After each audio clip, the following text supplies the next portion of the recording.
Здравейте, приятели! Намирам се в Китния квартал Изток, една от най-хубавите му части, улица Райко Алексиев. Това, което виждате в момента, е сграда, която е на 20 години на небезизвестната компания Артекс, една от първите. А сега до нея, това, което виждате, е стара тухлена сграда на повече от 60 години, която очевидно е с пребоядисана фасада, възстановена и може би топлоизолация. Ето, показваме, изглежда абсолютно еднакво навсякъде. Погледнете двете сгради. Едната сграда е така, другата е тази. Честно да ви кажа, мене лично тази сграда ми харесва много повече.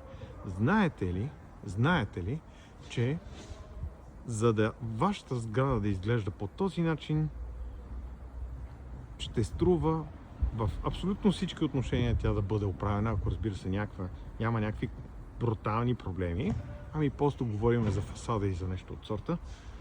Това ще струва може би под 4000 евро на апартамент. За да оправите абсолютно всичко за следващите примерно 10 години, 15. Как ви се струва тази сума? Дали според вас е подходяща за... И заслужава ли си да я дадете, за да ви изглежда сградата по този начин следващите 10-15 години? Или смятате, че е непосилно безумна и няма нужда и сградата може да изглежда по този начин, примерно. Като манджа с грозде. Напишете в коментарите какво мислите.